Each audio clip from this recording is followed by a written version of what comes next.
এখন আমি রোদ পোহাচ্ছি, এই বাক্যটাকে আপনারা কি বলবেন? বলবেন যে I am basking in the sun.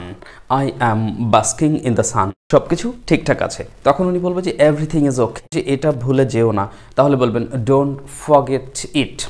Don't forget it. তুমি এমন করছো কেন? তাহলে তুমি কেন এমন করছো? ইংরেজি বলবেন why are you doing so. এটা তোমার জন্য ভালো হবে। It will be better for you. It will be better for you. এটা তোমার জন্য ভালো হবে। অল দ্য বেস্ট অথবা বেস্ট অফ লাক, তার মানে শুভকামনা রইল। তুমি কি মিথ্যা বলছো? Are you telling lies. যে আমার খুব গরম লাগছে। I feel so hot. আমার খুব শীত লাগছে।